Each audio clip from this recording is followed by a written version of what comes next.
market, we talk about communications, navigation, national security, research and development, and many other functions. But underlying all these functions, there is one fact that will remain very true. That is keeping continuous human presence in low Earth orbit. And today, over the last 25 plus years, International Space Station has done a magnificent job of keeping the humans in orbit. Not only technically, but also geopolitically. However, the International Space Station was not built to last forever. And as we approach the end of this decade, by 2030, the International Space Station is going to retire. And for the first time in history, the responsibility of keeping human presence in orbit is going to be handed over to commercial companies from the governments. And it will be their responsibilities. So today, I'm extremely honored and pleased to have two of my friends, Max and Jonathan, on the stage with me to talk about the space stations, but also the market in general and the importance of human presence in low Earth orbit. Having said this, let me start with Jonathan. Please, Jonathan, can you tell us why it is so essential to have the human presence in low Earth orbit? Well, so the International Space Station serves both as a research and development operation to try things in microgravity, but it's also the waypoint for humans to learn how to live and exist in space kind of long term. So there's the need and the interest in microgravity research, but if you're going to explore the moon, on Mars, deeper into the solar system, you have to have a place where you can go practice. Low Earth orbit is a great place for doing that. In addition, the International Space Station taught us a lot of things about the benefits of microgravity for doing a variety of different R&D activities. So the continuation of that goes from strictly doing research to understand the fundamental physics of microgravity, but now we can commercialize a lot of the lessons learned from the space station. So that transition is going to go from R&D to R&D&M manufacturing as well. So kind of a multi-use rationale for commercialization of low Earth orbit, but also human presence in that commercial existence. And Max? Yeah, I mean, the International Space Station is an incredible symbol of international collaboration. It really shows what we can do together when we get together. And I think we all have a responsibility as we are considering and extending humanity in space to continue that. And so it will be a privilege for both of our companies or either of our companies to have the chance to replace the International Space Station. I think the collaboration has been shown, the microgravity potential has been shown. The piece that has not been done is finding a way to do it low cost. And I think that's the biggest challenge that we have to figure out on our side. So maybe a follow-up question on this one. Can robots replace humans in low Earth orbit? I don't believe that's going to happen soon, but I wouldn't say never. However, the difference, at least from my perspective, the difference between robotic missions and human-enabled missions right now is the innovation that a human can provide to something that you can't get out of a robot. I'm not saying that at some point that doesn't change, but right now the sentience of humans is a differentiator in the way in which it can affect work. I think from the long term of what we are trying to do is to enable humanity to be expanded and live and work in space. So we're talking about humans, not just our AI or robotic form. And so we see that as a key driver to start developing these technologies to keep furthering humanity in space. I think humanoid general purpose robots such as Optimus and so on might come faster than we expect, and I think they will be incredible companions to astronauts for dangerous stars and for advanced stars such as going to Mars. So we're very excited, and let's say that a humanoid robot can do exactly what an astronaut does. I think it opens up the research and the economy further. but I don't think it removes the need to send humans, because at the end we need to explore, and we need to multi-planetary as a species. So this is not a concept anymore, it's in full execution mode, what you guys are doing. And I had the honor to visit both companies on the ground, their facilities and factories, and I was thoroughly amazed. But the fact is that two companies follow a different design philosophy and approach to solving the same problem, which is building the next generation new space station. So tell us a bit about your philosophy, Jonathan, and Axiom's, and then we'll ask the same question for Max. So, I'm really interested to hear what Max is going to say. For Axiom, when originally started, wanted to follow a lot of the lessons learned from the International Space Station, and that included a lot of the manufacturing techniques that were developed to make the modules that are now on the International Space Station.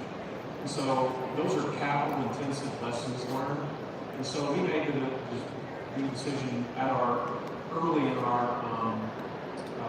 existence to take specific types of technology and mature those, and collaborate with the supply chain that had already been developed to manufacture many of the different components that are on the International Space Station. So it was a kind of a bifurcated approach. Some things we were going to design, develop, and manufacture ourselves. Other things we were going to design and then manufacture through others. So that particular approach led us to specific investments to the types of technologies that we need. In particular, like environmental control and life support systems. That was a type of technology that was never really completed for the ISS, and so we put a lot of money there, making big round objects that can sustain the environment in space, less money invested there. So that was just a difference of approach. Be vertically integrated only in specific areas. And for best, yeah, from our point of view, we arrived to this competition to have the privilege to replace the ISS for NASA late. We are at 23. And so we developed a leapfrog strategy to kind of make our space and add value. That really looked at the concept of sustainability of the space station model. So it has to be lower cost, it has to be more rapid. And so the decision we made is to focus on mass production and vertical integration. And so we took a much bigger chunk of the vertical integration that I think our friends at Axiom did. And that puts us in a situation where we believe we'll be launching the world's first commercial space station in Q1 2027.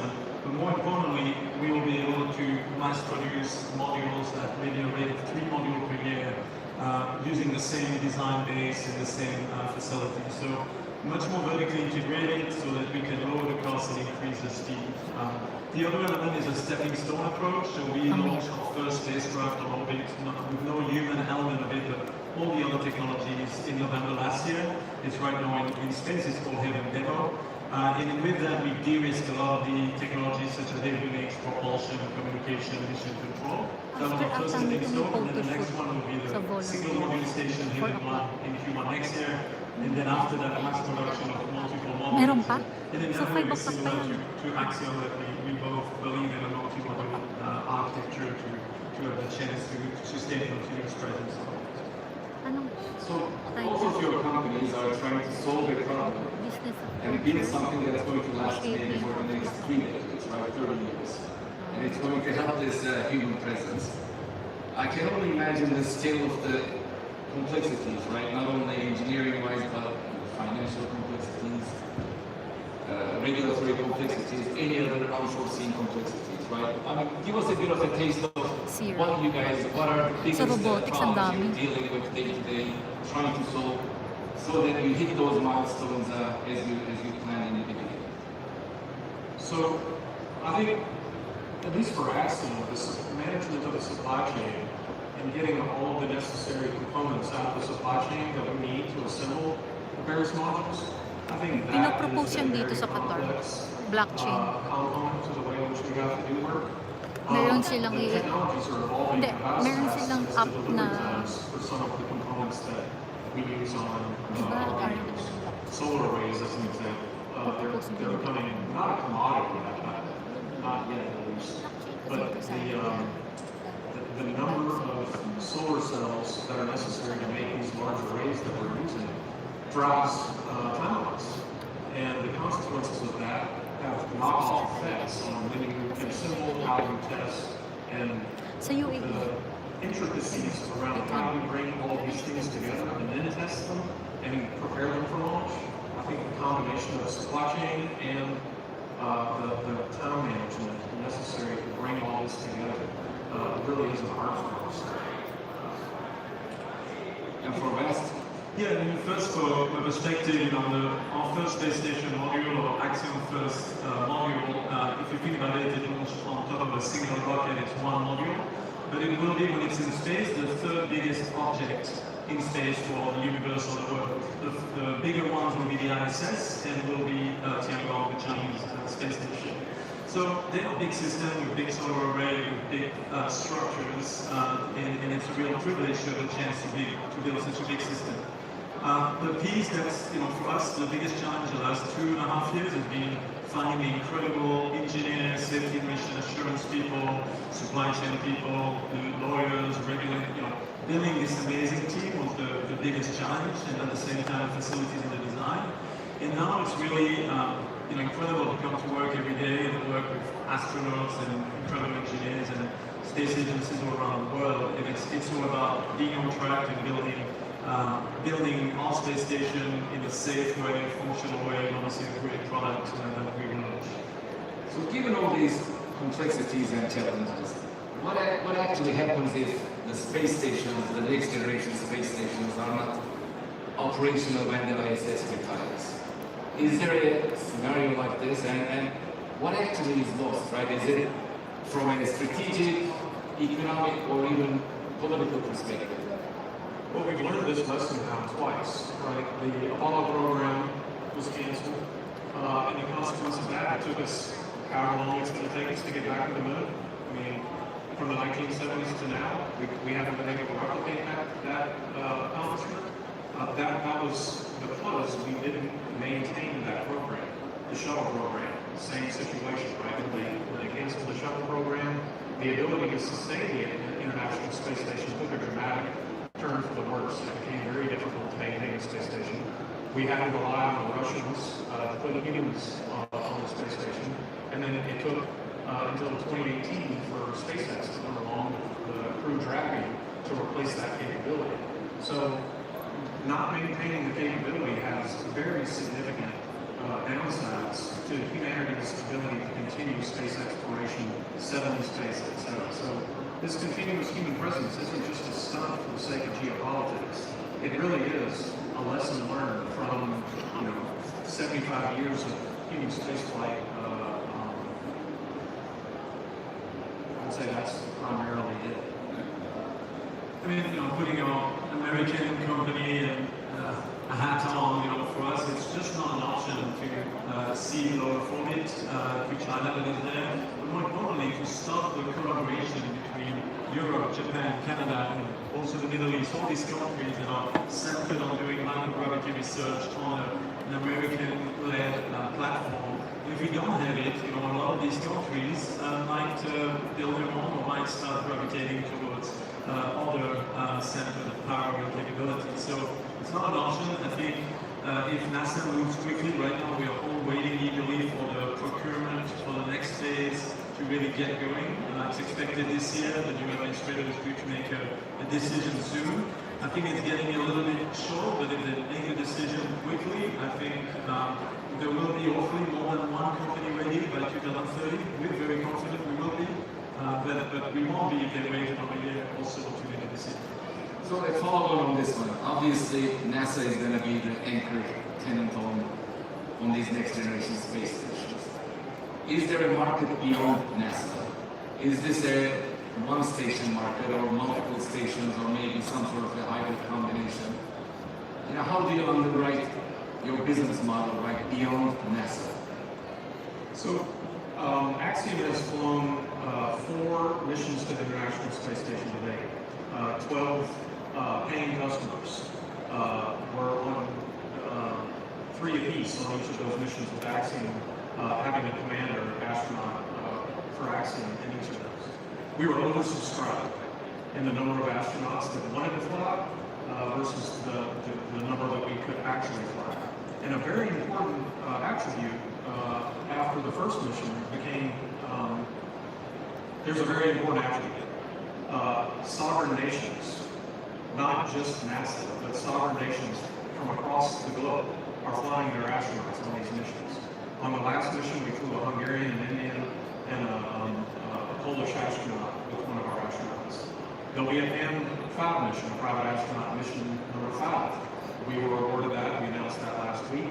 That'll be sovereign nations that are sovereign nation astronauts that are flying on that. They want to go to space not just because of the geopolitics, but also because of the microgravity research that they get to do. We've done over 200 experiments to date with these sovereign astronauts.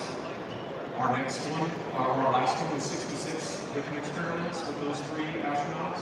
So there's already a demonstrated market for it. There's a cost basis for what it takes to take those astronauts to space, what the payload, return on investment, capital expectations are.